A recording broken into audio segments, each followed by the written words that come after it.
Welcome to LiveDaf, your online Daf Yomi Shir.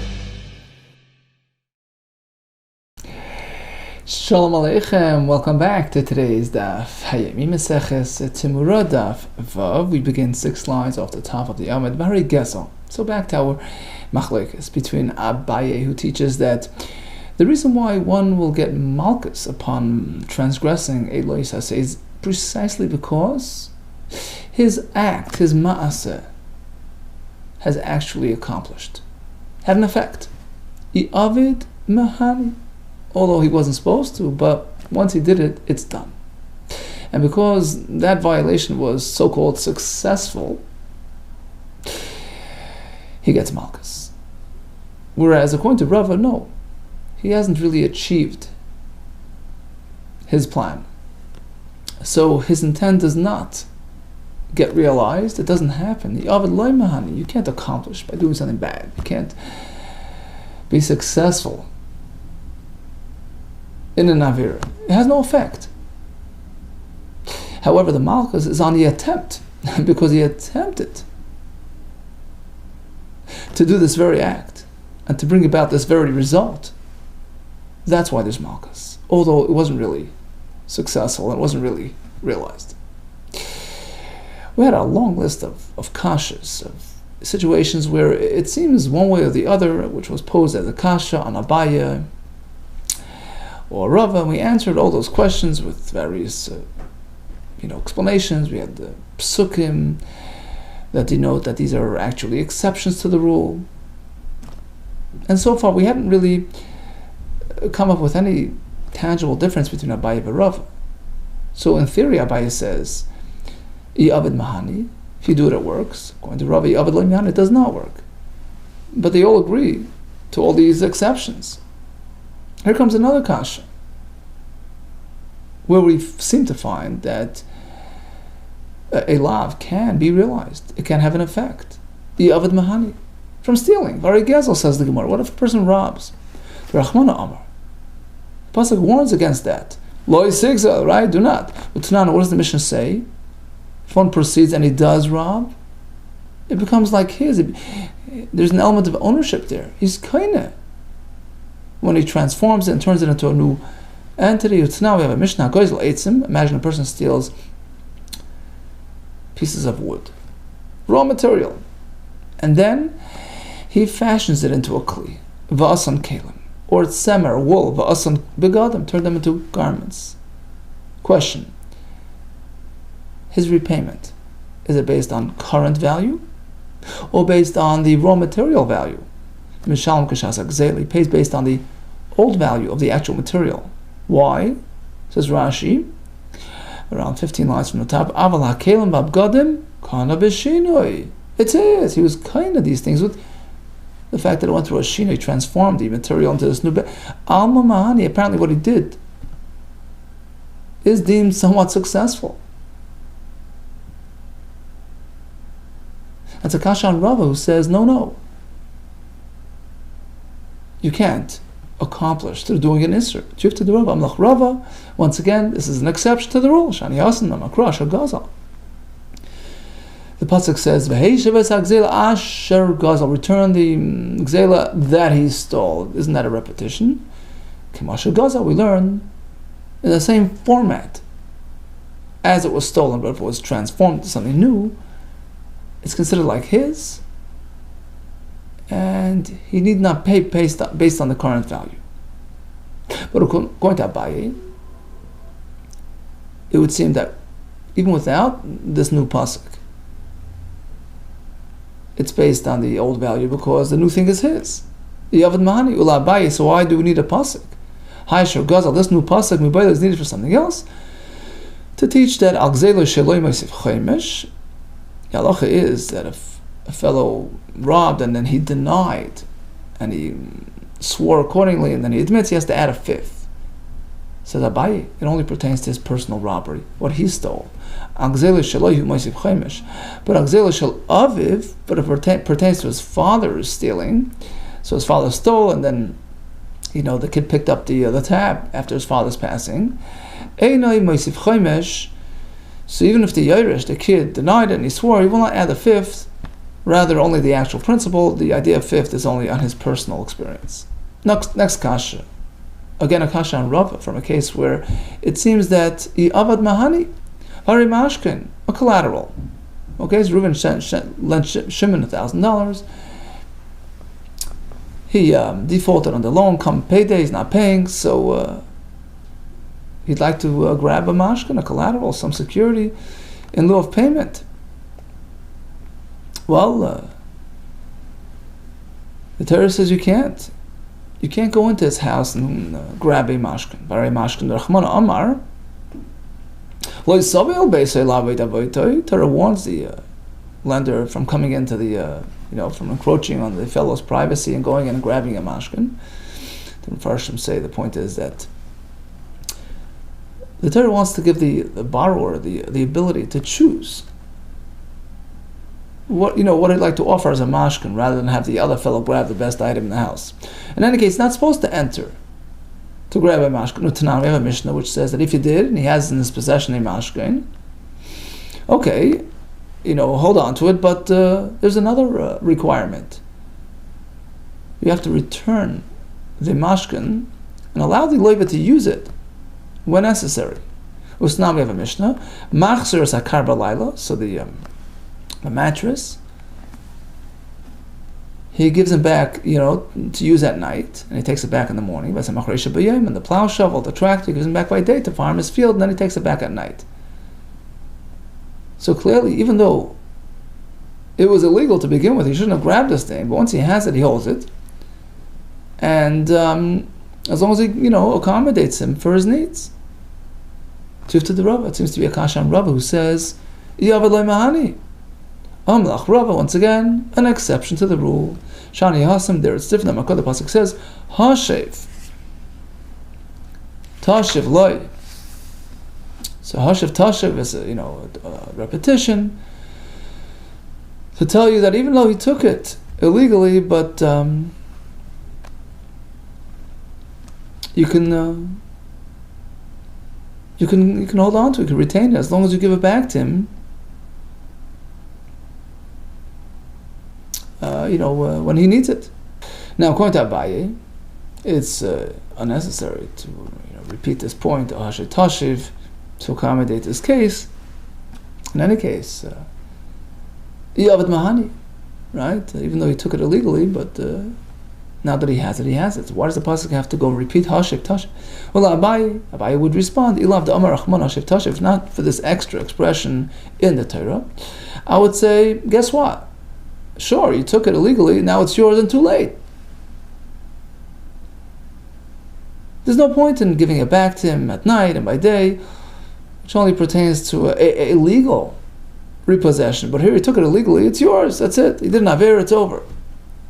I would say, Isura de Avad. Okay, once he violated, he transgressed, he grabbed the mashkin improperly. Okay, your chance is over. You did an Isser, it's finished. If he wants Nahadar, he can give it back, at night or whatever. Otherwise, he doesn't have to. Kamashman comes to the pasuk and says, guess what? Even though he did an Isser by grabbing the mashkin, but that does not absolve him from accommodating the needs of loiva, so the second element still applies even in this case. Next question, Marei Peya. This is going to be a kasha on Abaye, who says that once he transgresses, Yavad Mahani, it's over. I have a kasha from Peya, very Peya. Rachmana Amar, the pasuk says, ideally leave the corner of the field for the poor man, like Sachala, don't complete the harvest, don't shave off the corner. What does the mission say? Ideally, Peya is meant to be left standing at the corner, unharvested. Mitzvahs Peya, lavish min hakama, it's meant to be designated as kama, right, from the standing wheat. Lavish min hakama, suppose is harvester just cover the whole field, boom, it's gone. It's all harvested. Is it too late? No. Yafish mina amrim. Put aside some bundles. Or yafish mina amrim, he forgot to do that. Yafish mina kri, do it when it's already in a pile. Achalei mirchay, until it's complete. A complete, finished product, until they, smooth out the pile. Then at that stage you can still give it as peya, and you need not take off the maser first, because pay is exempt from maser. It's hefker, right? But let's say mercha, once you got to the miruach, you already smoothed out the pile, it's considered grain, and it's now chayiv and maser. So you still give the payah, but ma'asrei v'nasanlei. First you have to take off the meiser, which is your personal obligation from your entire crop, and then you give part to the ani as payah. But that's only while it's still in grain form. But once he grinds the wheat, let's say, once he turns it into dough or bread, of course, that exempts him, because it's now been transformed into a new entity, a new product, and it's no longer chayiv and payah. However, Mishum Rabbi Yishmael Amru, it was said in Rabbi Shmuel's name, it's not over. Af mafresh mina isa v'naisanlai. He says, even though it's already dough, you still take off the payah,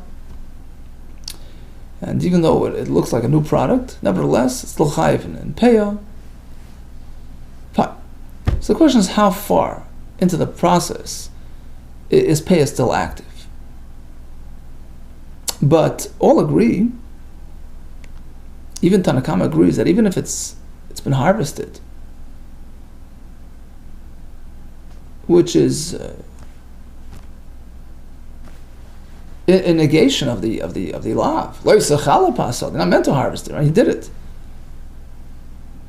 We don't say it's over. We don't say it's too far gone. Fine, he harvested it improperly. Okay, but pay is still active, it's still applicable. We don't say Avad Mahani. It's a Gashan Abaye, who says once the transgression occurred, it's over. Just Abaye responds, here's an exception to the rule. Shani Yasin Namakro, it's very different, because the pasuk says Tazav. You say it says Tazav twice. Once in Pashas Kedoshim, once in Pashas Emor. Leave over for the poor. You say an extra expression to tell you that even it's already in bottled form, or it's already, you're still chayiv and payah. But according to Rabbah, even without this extra pasuk, the payah would still be active, because so why this extra pasuk? Rabbah will tell you the point of the pasuk is to cover actually a different case as well. There's another abandonment, i.e. a hefker, which is similar to this, which means that it's chayev in payah, despite the fact that it's hefker. Typically hefker is not chayev. In Maaser, in right, in anything, right? But here's an example of a sort of a hefker, and nevertheless he's chayiv. It's chayiv in payah. So Taziv is coming to cover that case as well. And what is that case? Ve'izoi.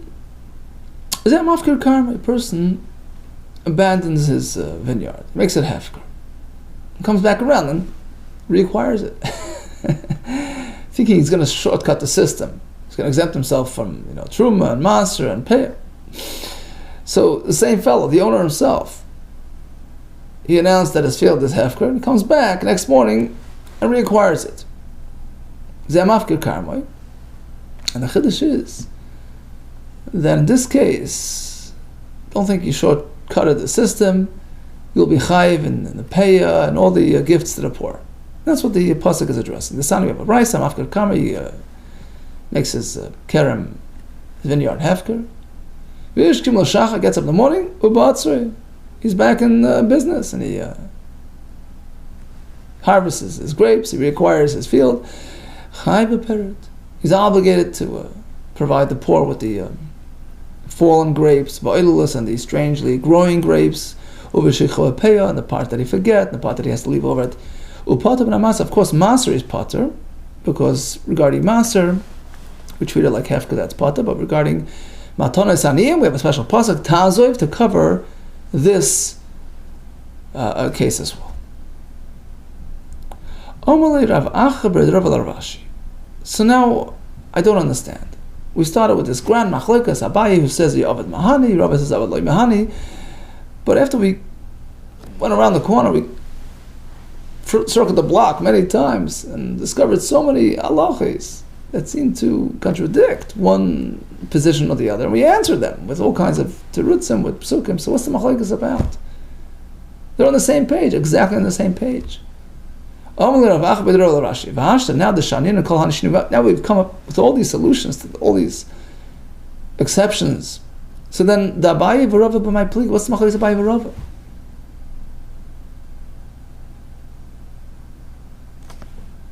We don't seem to have a case which is subject to machlekes. It's either one way according to all, or the other way according to all. There's not machlekes here. It says the Gemara, here's one case. A set preconditioned interest payment. Ribis ketzutza. So he lent him $1 for $1.50. That would be the machlekes.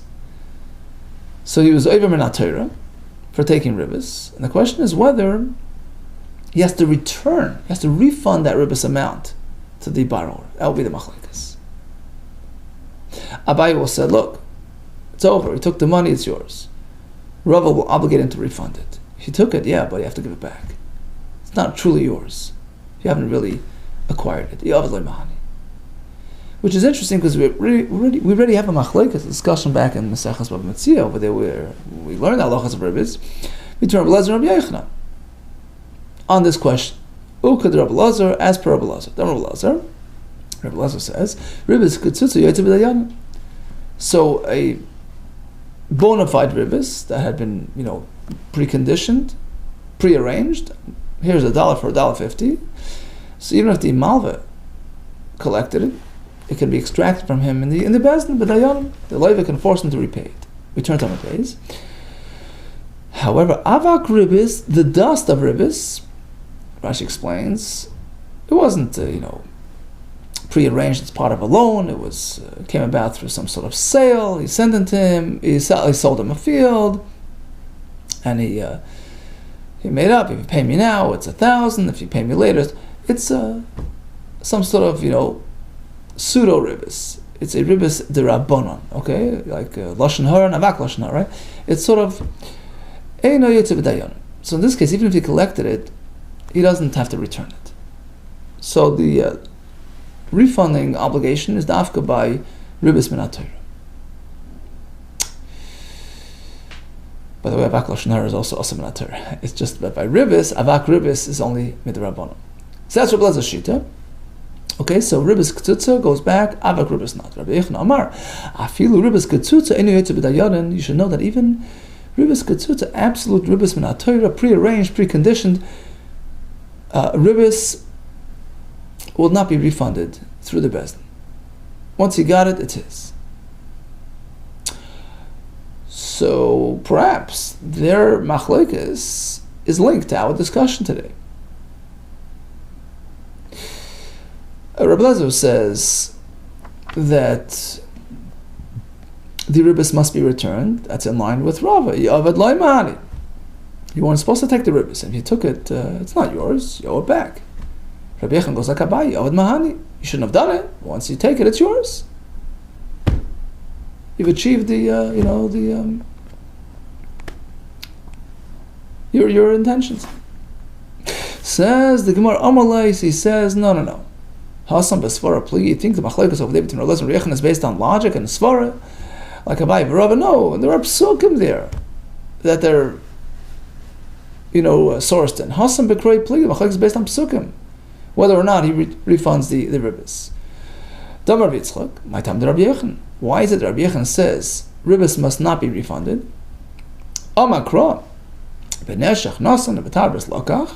He took neshach, he took tarbis. Terrible. He won't live. It can cost him his life. Says Rabbi Yochanan, l'chaim nitam leili shavan. We learn from there. The consequences chas v'shalom is life. Leili shavan. There's no chiv to return it. It's not part of the equation. Rav Acha, Bar Adam, Rav Acha have another pasuk for this. V'reisim Elokechani Hashem, have fear of Hashem, don't take ribbis. Torah is teaching us, L'moyer nitativ, v'lo lishavin. It was given as a way to commit yourself to Yiras Hashem. But once you got it, it's yours. No obligation to return it. Rav Amam Yachav, another pasuk. Hatayva Seila Asa Mois Yumas Dam Aboy. Iya Vahil Ben Parat Shevach Dam.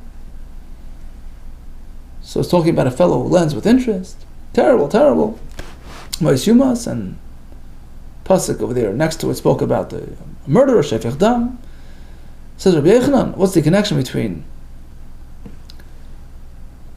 an interest lender and a murderer? Once it's done, it's over. It's like you take a person's life, you can't restore it. Taking his money is life. Look how much he invested to earn that money. He sacrificed his life, climbing on a tree and up the scaffolds, that the Gemara in Bava Kama says. And likewise, his money can be used to buy himself sustenance, food, which becomes part of his nefesh, like the Baal Tanya writes. Hukshu mal ribis shevach adam. Torah is linking, comparing a ribis lender to a murderer. Ma shevach adam, like by a murderer. You can't restore it. Af mal ribis. Likewise, one who collects ribis, it's not meant for refunding. You can force him to repay it. So that is Rabbi Yechanan's shita based on these three psukim. Okay, that's good with Rabbi Yechanan. My time is Rabbi Elazar. What about Rabbi Elazar who says that he must refund the money? The Makro, he's based on a different pasuk. Torah says, right? Don't take ribbis. Ensure that your brother has what to live from, right? Don't grab his money. So the pasuk is telling you, look, even if it's already taken, you still have the option of returning it to him. Give him back his life, give him back his money. Adali, give it back to him. He lives with you, so he has what to live. So clearly, it's not based on logic, not based on svara, it's based on psukim. How do we, which psukim we focus on? And it's not linked to Abai v'Rava. So basically, Abai v'Rava can go either way. They can hold like Rabbi Yechanan based on his psukim, go Rabbi Elazar based on his part, right? So back to the question. So what is the tangible machlokes, the halachic machlokes between Abai v'Rava? Vel b'mayka miflagi. Says the Gemara, not very much. B'mayka miflagi Abai v'Rava. B'shini kaina. Rashi learns in one pshat that there really isn't a tangible difference. The question will be, let's say in the case of the robber, the gzela. So the shinai that he did, right? He transformed the material, turned into. Why is it his? Why is he kaina? Why is he only paying based on the raw material value, not based on the current value? Because it became his. He acquired it. So according to Rav, it's not based on a svara. If anything, svara would say the other way. An avera can't accomplish. It's just based on the pasuk. According to Abai, it's based on svara. Yavad mahani. So it's a question of a more theoretical. Question: is it based on pasuk or based on svara? There's another pshat. How we address all those exceptions, right? Abai had it his way, Rabbi had it his way, based on psukim. So again, it's not a tangible difference. It's just a question of how to learn all these psukim. Lishna achrina, there's another version of this discussion. So, the question was, any tangible difference between Abai and Rava? Yeah, Beribis Ksutza. It's a question of paying back ribis, right? Labaye loy mahadar, ribis. There's no requirement to refund the ribis because done is done, collected is his. Rava mahadar ribis. According to Rava, he has to return it. Very similar to what we said before, but now the Gemara comes with a kasha. How could you even suggest that according to Abaye, there's no requirement to refund ribis? We find that Abaye himself speaks about refunding ribis. Abaye himself holds you can force the fellow to return the ribis b'dayan in the bezdin. Don't Abaye halach ma Abaye. It's an interesting case. Okay, Reuven lent Shimon X amount of money on condition that he pays him $4 ribis. Okay, comes payday. Reuven enters, Shimon's first store, his business. He says, I'm here to collect the ribbis. It's okay. He pulls a coat off the hook. Really, it's worth $5, but I'm going to give it to you in lieu of the 4. Give you a bonus. Okay? So here's your $4 payment, but really the coat was worth 5. So technically, Shimon received something, the lender received something which is really worth 5. On account of the $4 ribbis obligation. So now, how much is he liable for? How much must he refund the lender, the borrower? 4, in line with the amount of ribbis that he was owed, that he collected, or 5, as per the actual collection amount. A fellow has a 4 zuz ribbis claim on his friends. Reuven lent Shimon money, and Shimon owes him $4 ribbis. And Shimon transferred a coat, a garment in his store, the Shaveh Chamsha, which was worth $5 shirt, Barba, as payment for the $4 ribbis obligation. Now, when it comes time to pay back that ribbis, to refund Shimon, how much does he have to pay him back? When we force him to repay, is it 4? Is it only $4? We force him to pay 4? Do you have Leia, the extra $1 was just a gift? Doesn't count as ribbis? That's Rav. Sorry, that's Abaye's halacha. Okay, it's a statement. The fact, Abaye holds, we only force him to pay back 4. The extra $1 is a bonus. It's a gift. It's not classified as ribbis. Rava says no. All 5. We force him to pay back all 5. My time, you know why? The fact is he got it as ribbis, even though he wasn't owed the extra fit, but the fellow wasn't just giving gifts for no reason. He gave you a bonus ribbis. He gave it part of the ribbis payment.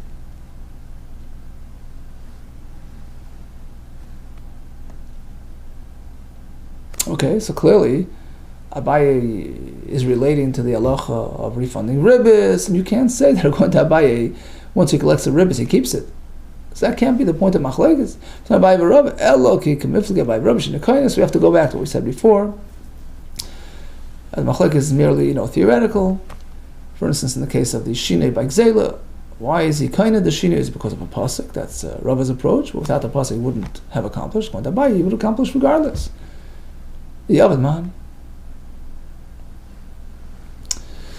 Okay, on to a new topic. Tanu Rabbanon. So we actually mentioned this yesterday.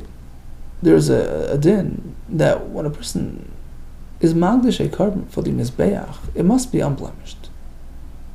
If one is magdish a blemished animal, he's in violation. He transgresses a pasuk coming up in a minute, like takrivu, which in this context means hegdish. You can't even be magdish something which has a mum. Furthermore, says the Gemara, he can be liable for a whole series of isurim. If he's magdish and offers it on his back, there's the hegdish, there's the hakrava, there's the haktar, right? An animal with a mum should not be offered. What does like takrivu mean? It's pertaining to the actual processing of the carbon, like the shchita. That's discussed later in the psukim. To warn against shechting a carbon with a mum. I require amr lamata. It's discussed later on. What's this new pasuk about takrivu? Don't even be magdish it as a carbon, and for that itself he gets a lav. Mikan amr. Based on this we learn a person takes a balmum and offers it as a carbon, so he's magdish it and he actually brings it as a carbon. He can be liable to many violations. Over mishum chamisha shemes can be liable to a whole list, a series of 5 violations, which are mishum bal takdishu, the hegdish itself, mishum bal tishchatu, for doing the shchita on a balmum, mishum bal tizruku, for doing the sprinkling of the blood on the mizbeach of the balmum, mishum bal taktiru kulei, for offering the entire animal on the mizbeach, mishum bal taktiru miktsasai, another isser for doing part. In every whole there's a part, and there's an isser for the whole, isser for the part. Mishum bal tizruku, mishum rezer b'yidu amru, the name of rezer b'yidu is added. Another one, af kabbalas hadam, is another pasuk to forbid collecting the blood of a balmum And that generates another Isser. So it's either 5 or 6. Let's go back and review the statement just learned. So although the word is takriva, which typically refers to the actual processing, the akrava, but it can't in this case because to warn against shechting, that's discussed later on. Hechan Omer, where is that discussed later? The Sanya, we have a brayso on a different pasuk. Averes, Oishavar, Acharetz, Ebeles, blind, broken, right? All these blemished animals. Leit takrivu. Matam Aleim about Matam Aleim. What's about Leit takrivu coming to teach you? Matam Aleim. Mal Tzakdishu, is it to warn against just being magdish at the first stage? Harik Faram Alamala has discussed previously in the pasuk we mentioned earlier. So what's the repetition? Matam Aleim Matakrivu Tishchatu. So here, Batikru means don't do shchita. Okay, so we have one pasuk for shchita, one pasuk for the hekdesh. Okay, let's proceed. And don't offer it as a karban on the mizbeach. Elu ishim. That relates to actually taking the material and burning it on the mizbeach.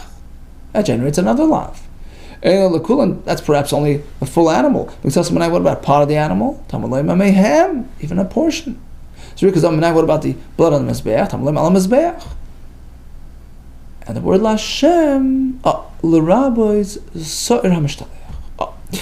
So Sa'ir HaMishtalech was the second goat of that pair on Yom Kippur. One was Lashem as a karban chatas. He used to take two similar, identically looking goats, same height, the same look, the same price, right? They were an identical pair, and they would make a hagrola, a lottery, to determine which one is going to be processed as a chatos, which one La'azazel sent out to the desert and thrown off the hill. So the chiddush is that even the Sa'ir Mishtalech, the one that's sent out, which is not technically being offered in the Beis HaMikdash as a karban, this halacha, to disallow a blemished animal, applies even to this one, even to the Sa'ir Mishtalech. So if one uses a blemished animal for that purpose, he's in violation. Asks the Gemara, hold it. So that's based on Lashem. But Lashem l'Rabbisu, so Lashem in this case is inclusive, including even a Sa'ir Mishtalech, which is sort of not it doesn't fit the perfect picture of a karban Lashem. It's not your standard conventional karban in the Beis HaMikdash. It's actually processed outside. So Lashem l'Rabbisu, Lashem in this case is going to include a Sa'ir Mishtalech. If anything, we find in the next brayso where we also have a discussion about the word Lashem, and over there, just the opposite. Hashem refers specifically to karbanis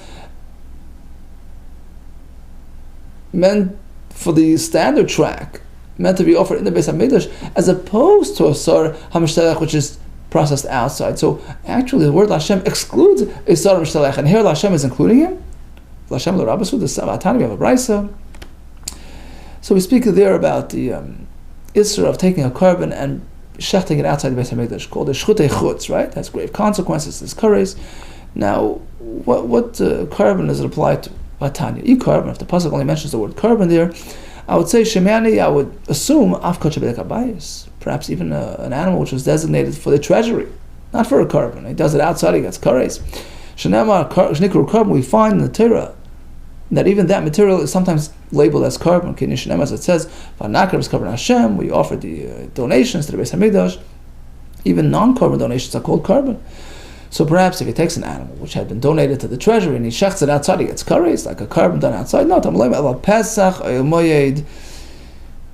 violation is because instead of bringing it inside the Moyed, he did it outside. So we learn that it only applies to that which can be brought inside, which is meant for a karban. Harai, one which is suitable a Pesach to be brought for the karban inside the Moed, chayav and olav shvutei chutz. In that case, if he does it outside, chayav and olav shvutei chutz. But she'ein roi the Pesach Moed, but a karban bedek habayis, which is merely a donation, it's not meant to be shechted at the entrance to the Moed. It's not a real karban. In a literal sense of a karban mizbeach. So in that case, ein chayav nolam shechting chutz is not liability for shechting it outside. And Rashi explains a bit further. He says that the kosher bedek habayis is not roi because it's not a tam. You're not meant to donate an unblemished animal for the to the treasury. It's meant to be a blemished animal, as we learned, a little while ago, right? So, beginning of the Vavam and Aleph, end of yesterday's year. So, assumingly, the carbon to the Bedek Habayis is blemished. It's not meant for oil mayed. So it's not royal, but it's oil mayed. And therefore there's no chiyuv sheichtei chutz. Fine. So that's out. What about the paraduma? So on the one hand, it's processed in the harazeisim out of the Beis Hamikdash, but technically, it's suitable for inside as well, because it's tamim, it's not blemished. Right? The pasuk says, "Hashem bo mum." It's got to be unblemished. Likewise, soyer, hamishtalech, and it's meant to be without a mum. Right? We said a minute ago, it can't be blemished. So if it's unblemished, technically it's suitable for the Beis Hamikdash. What if he processes them outside? There's shechita on them outside.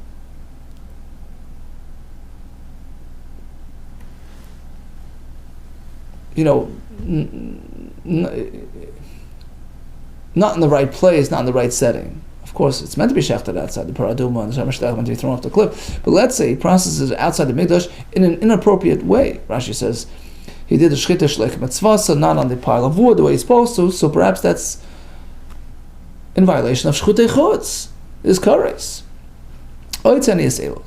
So certainly I've excluded the kachah Bedek Habayis, which are presumed to be blemished. But perhaps I should not exclude from the liability of shchutei chutz the paras chatos, the v'sar mishtalech, shein ru'uyin l'pesach hamoed, since they're unblemished, they're technically suitable for the karbanis and to be, for the Beis Hamikdash. So if they're done outside, maybe there's the liability of shchutei chutz. Talmud loymar. Comes the pasuk Lashem. So in this case, in this context, it's going to be exclusive. It's going to be limiting. Mishim Yuchad Lashem. Shchutei chutz is only for a standard, conventional carbon meant for the Beis Hamikdash. Yotzer as opposed to these two items just mentioned, which are meant to be processed outside the Mikdash. She'ein Yuchad Lashem. So we seem to have a sort of a contradiction. Where do we place the Sar Mishtalech? Where is he on the spectrum? So on the one side, on the right, we have bona fide korbanos, chatas, v'asham, meant for the Beis Hamikdash. On the other side of the of the spectrum, we have the Bedek Habayis materials, which are not meant for the. Then we have the Sar Mishtalech sort of in the middle, straddling the divider here, because on the one hand, is not unblemished, is suitable for the inside, but on the other hand, is meant to be processed outside. So is he covered by Lashem, which denotes carbon meant to be processed for Hashem, the Beis Hamikdash?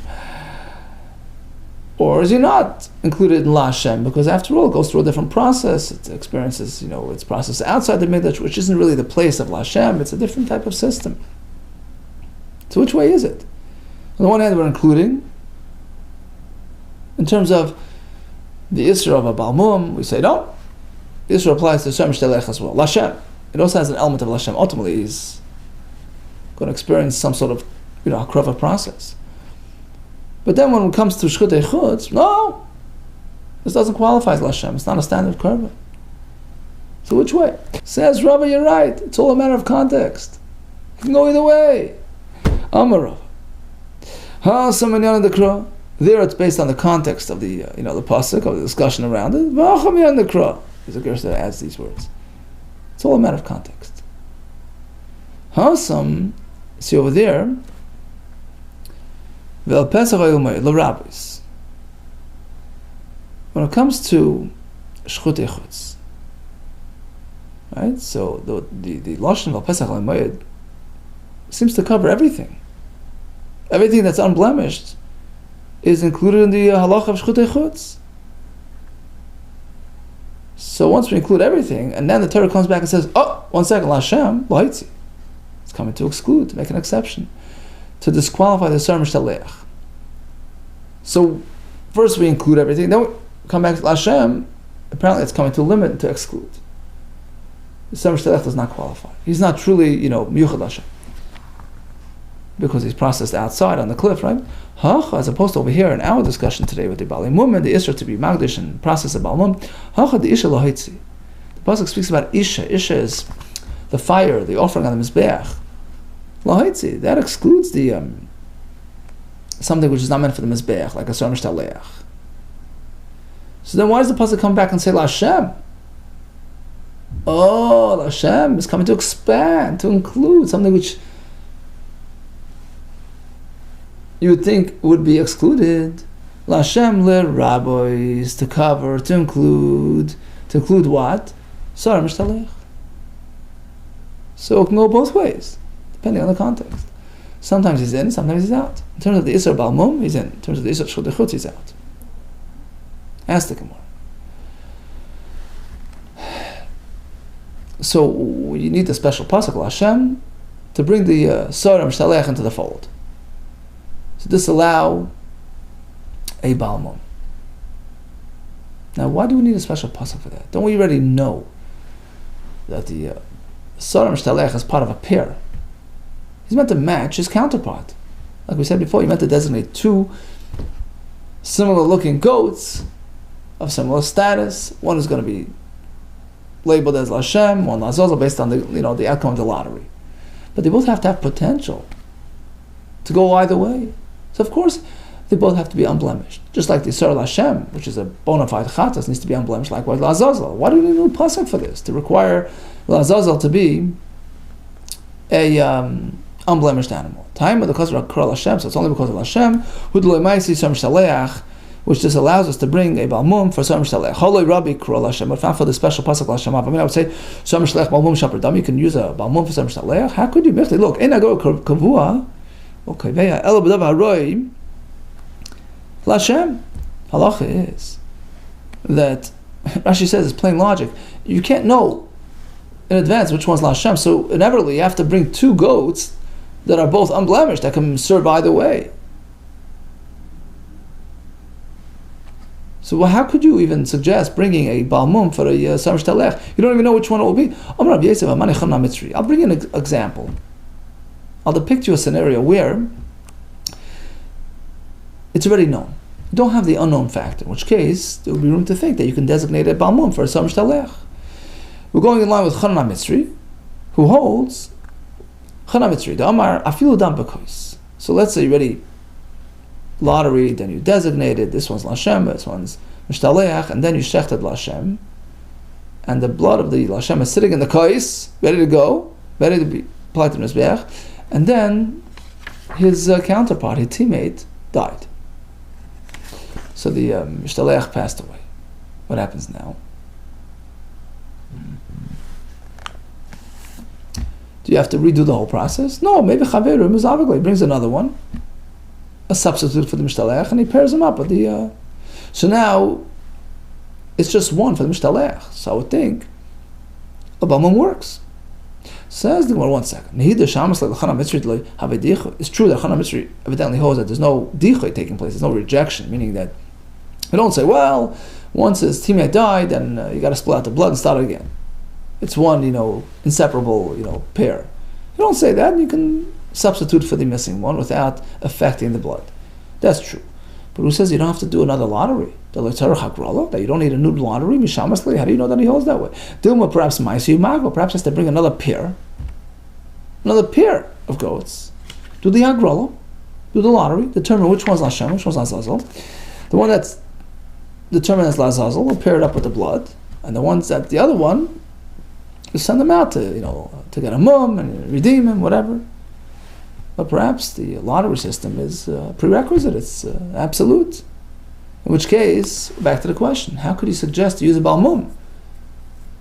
If you're going to be part of a lottery, which by definition requires two fully suitable goats that can go either way, that cannot be blemished. Elamar of Yosef, Hamani Rab Shimoni. Here's another option. Shimon, Isani.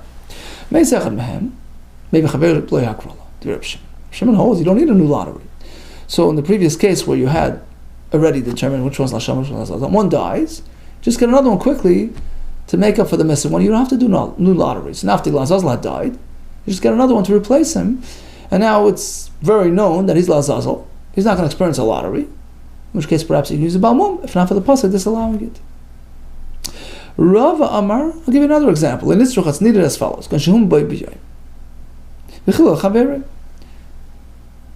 He had two animals. He did the agrala. This one's Lashem. This one's Lazazel. And now, the Lazazel, the Mishtaleach, got a mum. That day, he got a mum, right then and there. Got a blemish. He ran around, he got a scratch. And he quickly has to transfer the Kedusha. So he took another goat and transferred the Kedusha on the other goat, which happens to be a balmum as well. That's the violation, that's what he did wrong. He took a replacement, a balmum. What was he trying to accomplish? I don't know. The first one's already balmum. In any case, that's what he did. Turn to the next one. I would perhaps venture to think, yeah, initially, before you start the process, before you make the lottery, I'm not sure which one will be Lashem, which one Lazazel, so I have to have them both fully suitable and unblemished. I'm not sure which one. This one will be Lashem, this one will be determined Lashem, so both have to be suitable. But in this case, you already identified the Lashem. You're just looking to replace Lazazel. Even the Inker Shem, you've already identified the Shem, and you're just replacing the Lazazel, and you did it with a Balmum. No. Perhaps there's no Malchus. Kamash, Malon comes to Pasuk Lashem. Don't do that. Don't you dare. So even though he's merely Sar Mishtaleach, without any potential to being a Lashem, the fact is he's being Magdish, a Balmum, Sar Mishtaleach. It's Asur, just like any other carbon. And there's Malchus. Okay, let's recap today's daf. We had some questions on Abaye and Rava, from Gezel, from Mashka, from Peya. Turns out that all agree that sometimes it goes one way, sometimes the other. Avid Mahani, Avid Leimani. So what is the machlekes? We thought maybe regarding the obligation to refund ribis, well, that didn't really work out. That's based on the psukim there. It's not based on the hour discussion. Turns out that it's just really an academic, theoretical machlekes, but ultimately, in terms of the practical halacha, we're all on the same page. Then we shifted over to the Isra of Magdish and Mimakar Balmum, which can carry a series of 5 or 6 violations, and that it covers even Sarah Mishtaleach. All the best to you, and Atzlacha Rabbah.